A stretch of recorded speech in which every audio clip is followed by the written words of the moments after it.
Hello friends, good morning. നമ്മുടെ Kerala TV സീരിയലിലേക്ക് എല്ലാവർക്കും സ്വാഗതം. തന്നെ കളിപ്പിച്ചതുപോലെ ഇനി എല്ലാവരെയും ഒന്ന് കളിപ്പിക്കാമെന്ന് ദേവയാനി അങ്ങ് വിചാരിച്ചു വെച്ചിരിക്കുക. അങ്ങനെ ദേവയാനി അച്ഛനോടും മകനോടും പറയുവാണ്, ഇനി അവളെന്തെങ്കിലും പ്രശ്നം ഉണ്ടാക്കിയാലേ ഞാൻ അവളെ ഇവിടെ നിന്ന് അങ്ങ് ഇറക്കി വിടുന്നു. സത്യം പറയാമല്ലോ, ഞാൻ അവളുടെ വീട്ടിൽ ചെന്നപ്പോഴേ നീ അവളെ കാത്തിരിക്കുന്നത് പോലെ നിന്നെ അവൾ കാത്തിരിക്കുവാണെന്നൊന്നും എനിക്ക് തോന്നിയില്ല എന്നും, പിന്നെ അവൾക്ക് അവളുടെ അച്ഛൻ്റെ അമ്മയുടെയും അരികിൽ നിന്ന് ഇങ്ങോട്ട് വരാൻ തീരെ മനസ്സുണ്ടായിരുന്നില്ലെന്നും ദേവയാനി ഇവരോട് പറയണം. അപ്പം അങ്ങനെയൊന്നും നീ പറയല്ല ദേവയാനി. നയനമോൾ എന്നെ എത്രയോ തവണ വിളിച്ചിരിക്കുന്നു. വിളിക്കുമ്പോഴൊക്കെ അമ്മയുടെ മനസ്സ് മാറാൻ എന്തെങ്കിലും സാധ്യതയുണ്ടോ എന്നായിരുന്നു ചോദ്യം. അത്രയും താനൊന്ന് വിളിക്കാൻ കാത്തിരിക്കായിരുന്നു നയനമോളെന്നൊക്കെ ഇങ്ങനെ പറയുമ്പോൾ ദേവയാനി എല്ലാം പതുക്കെ ചിരിച്ചുകൊണ്ടൊന്നും ഇങ്ങനെ കേൾക്കുക കേട്ടോ. അത് അച്ഛൻ പറഞ്ഞതേ 100% ശരിയായിട്ടുള്ള കാര്യം അമ്മേ. ഞാനത് എത്രയോ തവണ അമ്മയോട് പറഞ്ഞിരിക്കുന്നു. അമ്മ എന്താ അത് മനസ്സിലാക്കാത്തതെന്ന് ചോദിക്കുമ്പോൾ അച്ഛൻ്റെ അസുഖം മാറിയിട്ടില്ല. അച്ഛന് അവൾ മരുന്നെടുത്ത് കൊടുത്താലല്ലേ തൃപ്തി വരത്തുള്ളൂ. അപ്പം അങ്ങനെയൊക്കെ നടക്കട്ടെ.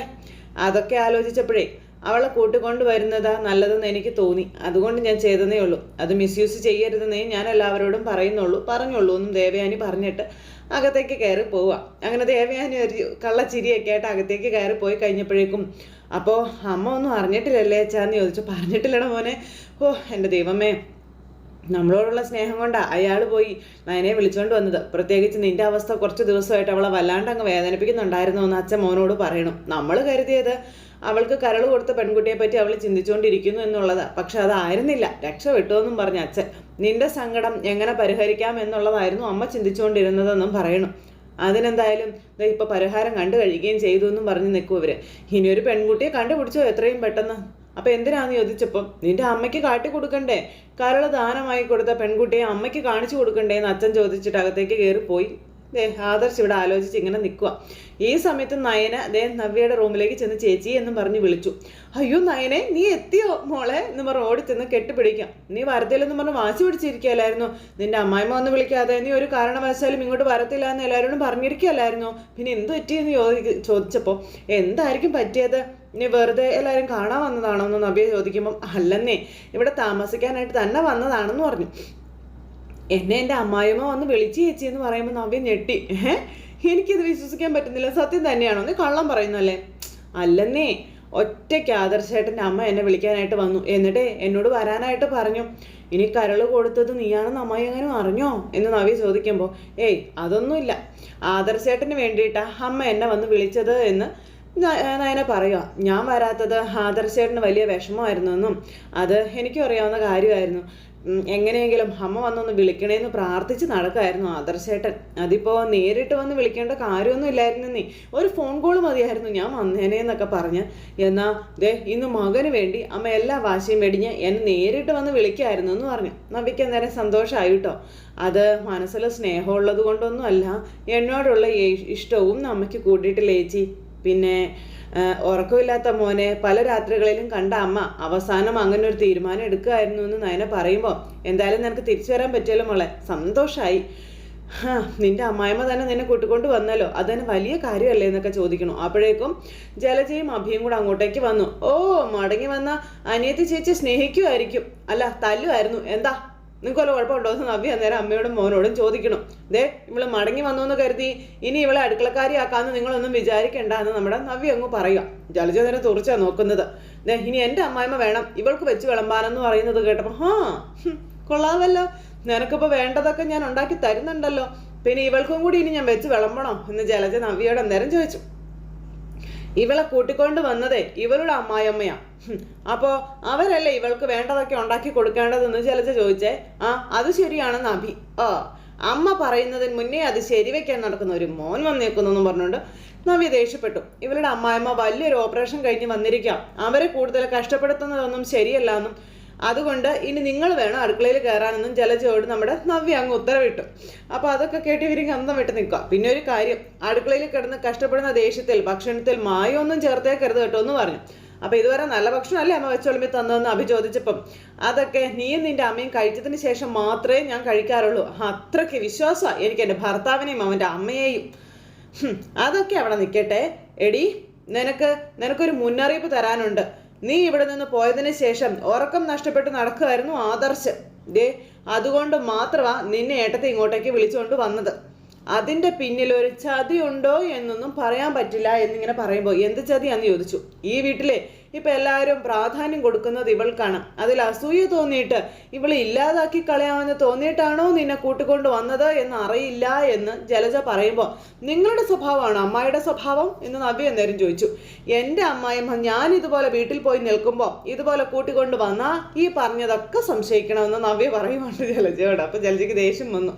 എന്നാൽ ഇവളെ ഇഷ്ടമില്ലെങ്കിലും ഇവളുടെ അമ്മായിയമ്മ ആൾക്കാരെ കൊന്ന് രസിക്കാനൊന്നും പോണില്ല. എല്ലാം കണ്ടു തന്നെ അറിയണമെന്ന് പറയുമ്പോൾ എന്തായാലും അമ്മ എന്നെ വന്ന് വിളിച്ചല്ലോ, ഇനി കൊല്ലുകയോ തിന്നുകയോ എന്നോന്ന് വെച്ച് അങ്ങ് ചെയ്തോട്ടെ, അതൊക്കെ ഞാൻ അങ്ങ് സഹിച്ചോളാമെന്ന് പറഞ്ഞ് നമ്മുടെ നയന പതുക്കെ അവിടെ നിന്ന് അങ്ങോട്ടേക്ക് പോയി. നയനെ അങ്ങ് പോയി കഴിഞ്ഞപ്പം പറഞ്ഞതിനുള്ള മറുപടി കിട്ടിയല്ലോ, വയറ് നിറഞ്ഞല്ലോ, എന്നാ പിന്നെ മുറിയിൽ നിന്ന് പുറത്തോട്ട് ഇറങ്ങാൻ പറഞ്ഞു നവ്യ.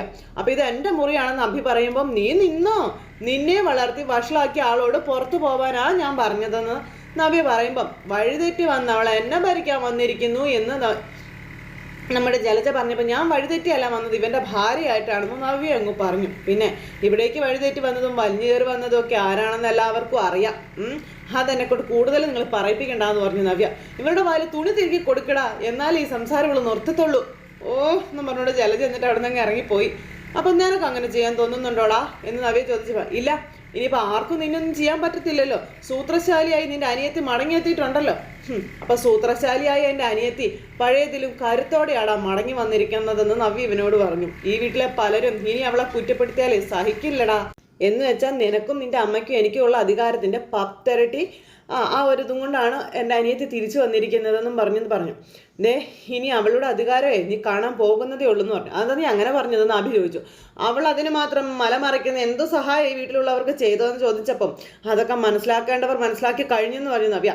അവൾ വലിയ ഡിസൈനർ, എന്തോ കുത്തി കുറിച്ചപ്പോൾ കോടികളുടെ ബിസിനസ് ഉണ്ടായി, അത് അവളുടെ മഹാഭാഗ്യമാണെന്ന് കൂട്ടിയാൽ മതി എന്ന് പറഞ്ഞപ്പോൾ ആയിക്കോട്ടെ, ആ മഹാഭാഗ്യം എന്തായാലും നമുക്ക് കിട്ടിയില്ലല്ലോ, കിട്ടിയോടാ, അതുകൊണ്ട് ഇനി അവളുടെ മുന്നിൽ തല താഴ്ത്തി നിന്നാൽ മതി നീയും നിന്റെ അമ്മയൊക്കെ, പറഞ്ഞ് മനസ്സിലായോടാന്ന് ചോദിച്ചു. നവ്യ അങ്ങ് പോയി കഴിഞ്ഞപ്പോൾ അഭി ഇങ്ങനെ നിന്ന് ആലോചിക്കാൻ തുടങ്ങി.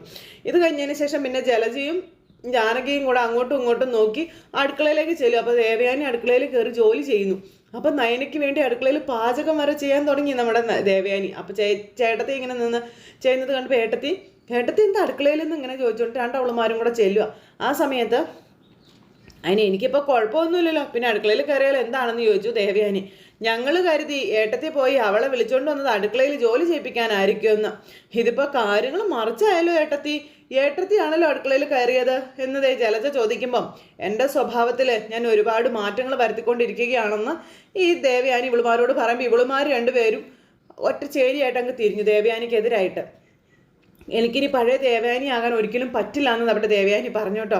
ഞാനല്ല ഈ വീട്ടിലെ മൂത്ത മരുമകൾ, അങ്ങനെയുള്ളപ്പോൾ എൻ്റെ കടമകൾ അത് ഞാൻ ചെയ്തല്ലേ പറ്റൂ.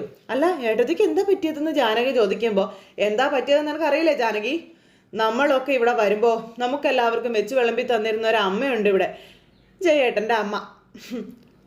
അന്ന് നമ്മളെ സഹായിക്കാനായി കൂടെ കൂടുമെന്നുള്ളതല്ലാതെ വേറൊന്നും അതിനു വേണ്ടി ചെയ്തു കൊടുത്തിട്ടില്ല. ആ സമയത്ത് ജോലിക്കാർ അടുക്കളയിൽ കയറി പാചകം ചെയ്യുന്നതോ അമ്മയ്ക്കാണെങ്കിലോ ഇഷ്ടമല്ലായിരുന്നു. അമ്മയ്ക്ക് അവശത വന്നതിന് ശേഷമാണ് അതിനൊക്കെ മാറ്റങ്ങൾ ഉണ്ടായത്. പിന്നെ അതുകൊണ്ട് ഇനിയിപ്പോൾ അമ്മയുടെ സ്ഥാനം ഞാൻ ഏറ്റെടുക്കാമെന്ന് വിചാരിച്ചു എന്ന് നമ്മുടെ ദേവയാനി പറയാം. നിങ്ങൾക്ക് രണ്ടാൾക്കും എന്നെ സഹായിക്കണമെന്നുണ്ടെങ്കിൽ കൂടെ കൂടാവെന്നും ദേവയാനി പറയുക കേട്ടോ. ഇത് ഒരുപാട് അംഗങ്ങളുള്ള വീടാ, ഒറ്റയ്ക്ക് അടുക്കളയിൽ കിടന്ന് കഷ്ടപ്പെടുന്നത് കുറച്ച് ബുദ്ധിമുട്ടുള്ള കാര്യമാണെന്നും ദേവയാനി പറയുമ്പോൾ ഇവളുമാർക്ക് രണ്ടുപേർക്കും എന്നും പറഞ്ഞ് നിൽക്കുക. അതുകൊണ്ടാ സഹായിക്കാൻ മനസ്സുള്ളവർക്ക് സഹായിക്കാമെന്ന് പറഞ്ഞതെന്നും ദേവയാനി പറയണം. അപ്പോൾ അങ്ങനെ പറഞ്ഞപ്പോൾ എന്ന് വെച്ച് ഞാൻ ആരെയും നിർബന്ധിക്കാനൊന്നും ഇല്ല കേട്ടോ എന്നൊക്കെ പറഞ്ഞു. അപ്പോഴേക്കും നയന അങ്ങോട്ടേക്ക് വന്നു. അയ്യോ അമ്മ എന്തിനാ അടുക്കളയിൽ കയറിയത്, ഇതൊക്കെ ഞാൻ ചെയ്യുമല്ലോ എന്നും പറഞ്ഞിങ്ങനെ നയന വന്നപ്പോൾ നീ ചെയ്യാതെ തമ്പുരാട്ടി ചമഞ്ഞ് മുകളിൽ പോയി ഇരുന്നല്ലേടി, അതുകൊണ്ടല്ലേ ഏട്ടത്തി അടുക്കളയിൽ കയറിയതെന്ന് ജലജ അന്നേരം നയനയോട് പറയുന്നു. അപ്പോൾ അതുകൊണ്ടൊന്നുമല്ല, ഇനി നിന്നെ അടുക്കളയിൽ കയറ്റി കഴിഞ്ഞാൽ ആ പേരും പറഞ്ഞ് നീ വീട് വിട്ട് പോയാലോ എന്ന് ദേവയാനി ഇങ്ങനെ ചോദിക്കുക നയനയോട്. അങ്ങനെ പോയി കഴിഞ്ഞാൽ ഏറ്റവും കൂടുതൽ വേദനിക്കാൻ പോകുന്നത് എൻ്റെ മോനാണെന്നും ദേവയാനി പറയുന്നു. അപ്പോൾ നയനയും ദേവയാനിയും കൂടെ അങ്ങോട്ടും ഇങ്ങോട്ടും പറയുന്നതും കേട്ട് ഇവളുമാരുടെ കിളി പറഞ്ഞിങ്ങനെ നിൽക്കുക കേട്ടോ. അതുകൊണ്ട് ഞാൻ തന്നെ എല്ലാം ചെയ്തോളാം എന്നും ദേവയാനി പറയുകയും ചെയ്തു. അല്ലെങ്കിലും നീ വെച്ച് വിളമ്പുന്നത് കഴിക്കാൻ എനിക്കൊരു താല്പര്യവും ഇല്ല എന്ന് പറയും. അമ്മായിമ്മയെ കൊണ്ട് ജോലി ചെയ്യിപ്പിക്കാനാ മരുമകൾ ഇങ്ങോട്ടേക്ക് വന്നതല്ലേ എന്ന് ജാനകി പറഞ്ഞപ്പോൾ ഞാൻ അങ്ങനെ പറഞ്ഞു ഇളയമ്മേ, പറഞ്ഞില്ലെങ്കിലും അത് തന്നെയല്ലേ ഇതിൻ്റെ മനസ്സിലിരിപ്പെന്ന് ജലജ നയനയോട് ചോദിച്ചിട്ട്. അവിടെ നിന്ന് അങ്ങോട്ടേക്ക് പോയി. രണ്ടവളുമാരും കൂടെ ദേവയാനിയെ ഒറ്റപ്പെടുത്തിയിട്ട് അങ്ങ് പോയി. വലിയ സഹായിക്കാനൊന്നും നിന്നില്ല, കള്ളികളായിട്ടങ്ങ് പോവുകയാണ്. അപ്പം അമ്മ എന്നെ വേദനിപ്പിക്കാനാണോ ഇങ്ങോട്ട് വിളിച്ചുകൊണ്ട് വന്നതെന്ന് നയന ചോദിച്ചു. അപ്പം എനിക്ക് വേദനിപ്പിക്കാനും സന്തോഷിപ്പിക്കാനും ഒന്നും ആഗ്രഹമില്ല. ഇനിയിപ്പോൾ അടുക്കളയുടെ മേൽനോട്ടം ഞാനായിരിക്കുമെന്നും നിനക്കെന്താ വേണ്ടാന്ന് വെച്ചാൽ പറഞ്ഞാൽ മതി, ഞാനത് ഉണ്ടാക്കി തരാമെന്നും ഇങ്ങനെ ദേവയാനി പറയുമ്പം എനിക്കൊരു കാര്യം മനസ്സിലായി അമ്മേ. അമ്മയ്ക്ക് ഇപ്പോഴും എന്നെ സംശയമാണെന്നുള്ള കാര്യം നമ്മുടെ നയന പറഞ്ഞപ്പം അതെന്താ നീ അങ്ങനെ പറഞ്ഞെന്ന് ചോദിച്ചു. അല്ല, ഞാൻ കാഴ്ച പാല് കുടിച്ചതിന് ശേഷമാണല്ലോ അമ്മ ഹോസ്പിറ്റലിലായത്. അതുകൊണ്ട് അമ്മയ്ക്ക് ഇപ്പോഴും ഭയമുണ്ട്, ഞാൻ ഫുഡ് ഉണ്ടാക്കിയാൽ അതിലെന്തെങ്കിലും വിഷം കലർത്തോ എന്നുള്ളതെന്നൊക്കെ പറഞ്ഞപ്പോൾ അങ്ങനെയെങ്കിൽ അത് അങ്ങനെ തന്നെ ഇരുന്നോട്ടെ, ഞാൻ തിരുത്താനൊന്നുമില്ല, അതിൻ്റെ പേരിൽ ഞാനൊരു തർക്കത്തിനും ഇല്ല എന്ന് പറഞ്ഞു. അമ്മയ്ക്ക് ജോലി ചെയ്യാനുള്ള ആരോഗ്യമൊന്നും ആയിട്ടില്ല, അസുഖം പൂർണ്ണമായും ഭേദമായിട്ടും ഇല്ല. അപ്പം എന്ന് നീയാണോ തീരുമാനിക്കുന്നത്? എനിക്ക് ഒരു കുഴപ്പവും ഇല്ല എന്ന് ദേവയാനി നയനയോട് പറയൂ. അതുകൊണ്ട് നീ ഈ ഭാഗത്തേക്കൊന്നും വരാനും നിൽക്കണ്ടെന്ന് പറഞ്ഞു. പിന്നെ ഭക്ഷണം കഴിക്കാൻ സമയമാകുമ്പോൾ വിളിക്കാം, അന്നേരം വന്നാൽ മതി, ആ സമയത്ത് ഉണ്ടാക്കി വെക്കുന്നതൊക്കെ ഒന്ന് കഴിച്ച് സഹായിച്ചാൽ മാത്രം മതിയെന്നും പറഞ്ഞു. പിന്നെ എന്നാൽ പിന്നെ നീ ചെന്ന് റെസ്റ്റ് എടുക്കാൻ പറഞ്ഞു. അപ്പം റെസ്റ്റ് എടുക്കാനോ? അതിന് എനിക്ക് കുഴപ്പമൊന്നുമില്ലല്ലോ എന്ന് നയന പറയുമ്പോൾ കുഴപ്പമുണ്ടെങ്കിലേ റെസ്റ്റ് എടുക്കാൻ പാടുള്ളൂ. വേറെ പണിയൊന്നും ഇല്ലാത്തത് കൊണ്ടാണ് മുറി പോയി റെസ്റ്റ് എടുക്കാനായിട്ട് പറഞ്ഞതാ. അമ്മ ഞാൻ എന്തെങ്കിലും സഹായിക്കാം അമ്മേ. അപ്പം എനിക്ക് നിൻ്റെ സഹായം വേണ്ട, ഈ രീതിയിലാണ് മുന്നോട്ട് പോകുന്നതെങ്കിൽ ഞാൻ മടങ്ങി പോകും അമ്മേ എന്ന് നമ്മുടെ നയന പറഞ്ഞു കഴിഞ്ഞപ്പോഴത്തേക്ക് അയ്യോ എന്ന് പറഞ്ഞുകൊണ്ട് നമ്മുടെ ദേവയാനി ഇങ്ങനെ നിൽക്കുക കേട്ടോ. അപ്പോഴത്തേക്കും ദേവയാനിക്കൊന്നും ചെയ്യാൻ പറ്റുന്നില്ല. മടങ്ങിപ്പോവാനോ? നിന്നെ ഞാൻ ഇങ്ങോട്ട് കൂട്ടിക്കൊണ്ട് വന്നത് മടങ്ങിപ്പോകാൻ വേണ്ടിയിട്ടാണോ എന്ന് ചോദിച്ചു ദേവയാനി. അങ്ങനെ നീ മടങ്ങിപ്പോയിട്ട് വേണം എന്നെ സ്നേഹിക്കുന്നവർ എന്നെ കുറ്റപ്പെടുത്താനല്ലേ എന്ന് ചോദിച്ചു ദേവയാനി. എൻ്റെ മോനിപ്പോൾ എന്നെക്കാളും ആവശ്യം നിന്നെയാണെന്ന് എനിക്ക് നന്നായിട്ട് മനസ്സിലായി. അതുപോലെ തന്നെ ജയേട്ടനും അച്ഛനും അമ്മയും ഒക്കെ മറ്റാരേക്കാളും നീ ഈ വീട്ടിലുണ്ടാകണം എന്നുള്ളത് ആഗ്രഹിക്കുന്നുണ്ടെന്നും പിന്നെ അത് മനസ്സിലായില്ല എന്ന് നടിച്ച് നടക്കാൻ എനിക്ക് കഴിയില്ലെന്നും നമ്മുടെ നയനയോട് ദേവയാനി പറയുക. അതുകൊണ്ട് മാത്രമാണ് നിന്നെ ഞാൻ വിളിച്ചുകൊണ്ട് വന്നതെന്നും പറഞ്ഞ് നമ്മുടെ ദേവയാനി ഇങ്ങനെ നയനയോട് പറഞ്ഞുകൊണ്ടേ ഇരിക്കുന്നു. എന്ന് കരുതി ഒരുപാട് സമയമൊന്നും നിന്റെ മുഖം എനിക്ക് കണ്ടോണ്ടിരിക്കാനായിട്ട് പറ്റത്തില്ല. അതാ പറഞ്ഞത് അടുക്കളയിൽ നിന്ന് പുറത്തേക്ക് പോകാൻ. പോയിക്കോ പോ എന്നും പറഞ്ഞ് നയനെ അവിടെ നിന്ന് പറഞ്ഞു വിടുക. നയനയാണെങ്കിൽ സങ്കടപ്പെട്ട് അവിടെ നിന്ന് അങ്ങോട്ടേക്ക് പോയിട്ടോ. അതും പറഞ്ഞ് നയനെ അങ്ങ് പോയി കഴിഞ്ഞപ്പോഴത്തേക്കും ദേവയാനിയുടെ കണ്ണൊക്കെ അങ്ങ് നിറഞ്ഞു. ഇനി നിന്നെ ഞാൻ അടുക്കളയിൽ കയറ്റില്ല മോളെ, നിന്റെ ജോലിക്കാരിയായിട്ട് നിനക്ക് ഇഷ്ടമുള്ളതൊക്കെ വെച്ച് വിളമ്പി കാലം കഴിയാനാ ഇനി ഞാൻ ആഗ്രഹിക്കുന്നതെന്ന് ഉള്ളു തട്ടി നമ്മുടെ ദേവയാനി എന്നിട്ട് അവിടെ നിന്ന് ഇങ്ങനെ പറയുക. അപ്പം നയനയ്ക്ക് വേണ്ടി നമ്മുടെ ദേവയാനി അടുക്കളപ്പണിക്കാരിയായി. ഇതെല്ലാം കഴിഞ്ഞ് പിന്നെ കാണിക്കുന്നത് ഈ പൂതന സാധനത്തിനെ കേട്ടത് അനാമിക ഇങ്ങനെ അവിടെ ഇരിക്കുമ്പോൾ മന്ത്രവാദം അല്ലാതെ ഇതിനെന്താ പറയണ്ടേ, ശരിക്കും മന്ത്രവാദം എന്നും പറഞ്ഞുകൊണ്ട് ജലജയും ജാനകിയും കൂടെ അങ്ങോട്ടേക്ക് വരിക. അല്ലെങ്കിൽ ഇങ്ങനെ ഒന്നും സംഭവിക്കത്തില്ല എന്നും പറഞ്ഞു. ഞാൻ മടങ്ങി വന്ന സമയത്ത് തന്നെ അവളും മടങ്ങി വരുമെന്ന് ഞാൻ ഒരിക്കലും കരുതിയില്ല എന്ന് അനാമിക പറഞ്ഞപ്പം അതാ മോളെ ഇവള് മന്ത്രവാദമാണെന്ന് പറഞ്ഞത്. ഇതിപ്പോൾ വയ്യാത്ത എടുത്തി അടുക്കളയിലും കയറി തുടങ്ങി അവൾക്ക് വെച്ച് വിളമ്പാൻ വേണ്ടിയിട്ട്. എന്നും പറഞ്ഞ അനാമിക നിൽക്കുക. ഈ വല്യമ്മയ്ക്ക് ഇത് എന്താ പറ്റിയത്? അപ്പം അറിയത്തില്ല മോളെ എനിക്ക്. ഇനിയിപ്പോൾ ചേച്ചി അനിയത്തിയും കൂടി മാറിയും തിരിഞ്ഞും എന്നെ ശല്യം ചെയ്യും, അത് ഉറപ്പുള്ള കാര്യമല്ലേ മോളെ. ഏട്ടത്തിൽ ചെന്ന് വിളിച്ചപ്പം ഗോവിന്ദനും കനകയും കൂടെ സന്തോഷത്തോടെ ആയിരിക്കും അവളെ ഇങ്ങോട്ട് തള്ളി വിട്ടത്. അമ്മേ, അവളുമാരെന്നെ എന്തെങ്കിലും പറഞ്ഞാൽ പിന്നെ ഞാനിവിടെ കാണത്തില്ല കേട്ടോ എന്ന് പറഞ്ഞു അനാമിക. എൻ്റെ മോളെ അത് അവളുമാർക്ക് അറിയാം, അതുകൊണ്ടാ മോളെ ഓരോന്നും പറഞ്ഞ് അവളുമാർ ചൊടിപ്പിക്കുന്നത്. നീ അത് മനസ്സിലാക്കാത്തത് എന്താ? നന്ദുവിനെ കൊല്ലാൻ നോക്കിയതേ മോളുടെ അച്ഛനയച്ച ആൾക്കാരാണെന്ന് പരക്കെ ഒരു സംസാരം ഉണ്ടല്ലോ, അതിലെന്തെങ്കിലും സത്യമുണ്ടോ മോളെ എന്ന് ജലജ ചോദിക്കുമ്പം ഞങ്ങളെന്തിനാ അങ്ങനെയൊക്കെ ചെയ്യുന്നേ?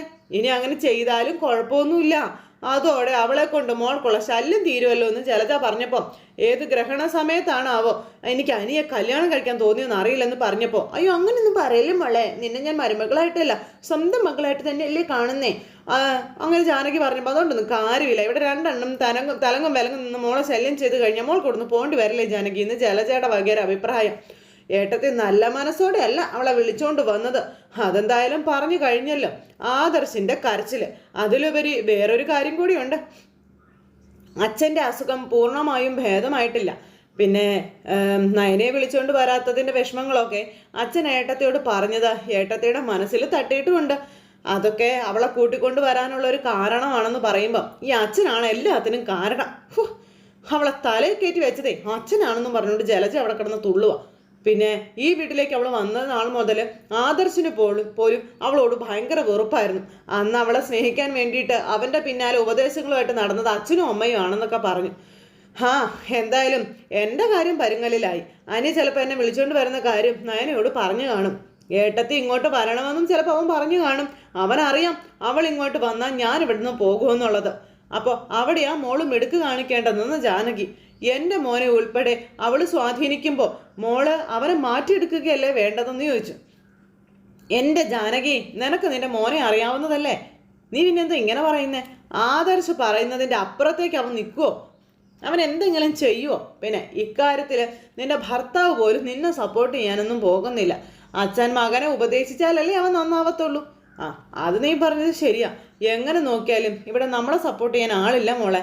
അത് കേട്ടപ്പോൾ പക്ഷെ എൻ്റെ വീട്ടിൽ ചെന്നാൽ എന്നെ സപ്പോർട്ട് ചെയ്യാൻ ആളുണ്ടമ്മേ. അതുകൊണ്ടാണ് ഞാൻ ഇടയ്ക്കിടയ്ക്ക് അങ്ങോട്ട് ഓടി പോകുന്നത്. അത് അമ്മയ്ക്ക് അറിയാവോ എന്ന് ചോദിക്കണം. അപ്പം ഇനി എൻ്റെ മോൾ അങ്ങനെ പോകരുത് കേട്ടോ. നിനക്കൊപ്പം ഞാനുണ്ടല്ലോ. നിന്നെ ഇവിടെ നിന്ന് മനഃപൂർവ്വം ഒഴിവാക്കാൻ നോക്കിയാൽ ഈ വീടിനകത്ത് കൊലപാതകം നടത്തും. നയനി എന്ന് പറയുന്നവളെ കൊന്നിട്ട് ഞാനും ചാകും.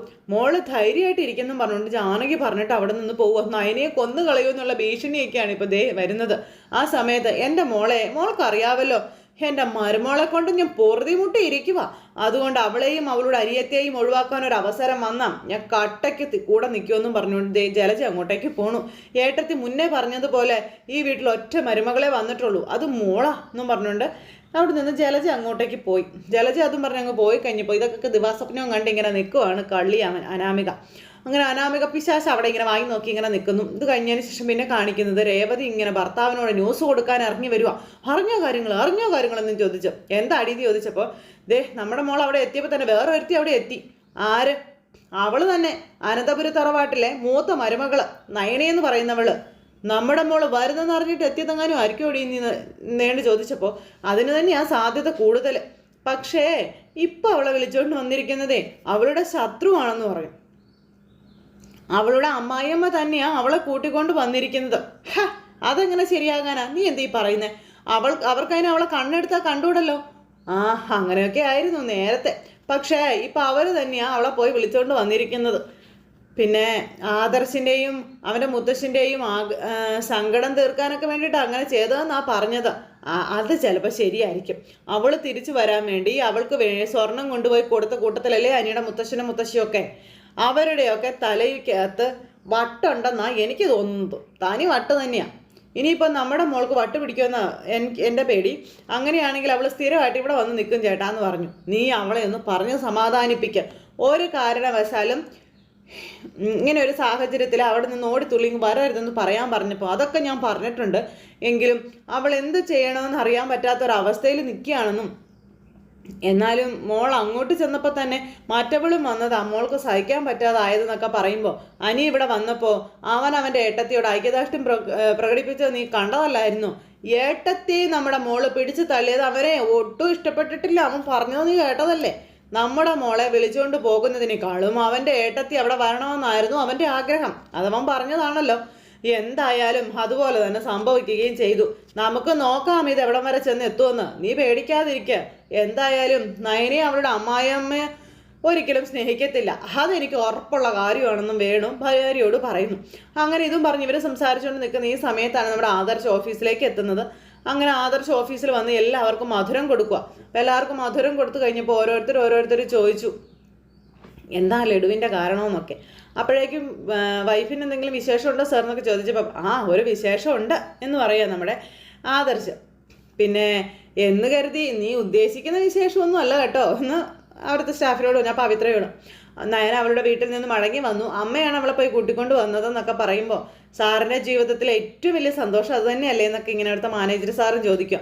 അതെ, ഒരിക്കലും നടക്കില്ല എന്ന് കരുതിയ കാര്യങ്ങളാണ് നടന്നിരിക്കുന്നത്. ആ സന്തോഷമേ എനിക്ക് മറച്ചു വയ്ക്കാനാവില്ല എന്ന് പറഞ്ഞു.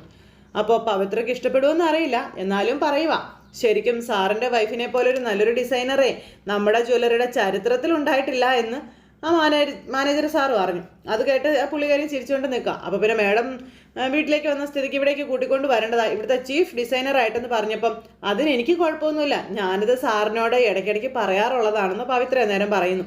അതും അമ്മയുടെ പരിധിയിലുള്ള കാര്യമാണെന്നും അങ്ങനെ ഒരു ദിവസം ഉണ്ടാകുമായിരിക്കും എന്നും പറഞ്ഞ് നമ്മുടെ ആദർശ ആഭരണങ്ങൾ ഡിസൈൻ ചെയ്യാൻ മാത്രമല്ല ജീവിതം ഡിസൈൻ ചെയ്യാനും നല്ല മിടുക്കുള്ള കൂട്ടത്തിലാണ് നയന. സ്വന്തം ഭാര്യ ആയതുകൊണ്ട് പൊഴുതി പറയല്ല കേട്ടോ, അതാ സത്യമെന്നും ആദർശ് പറഞ്ഞു.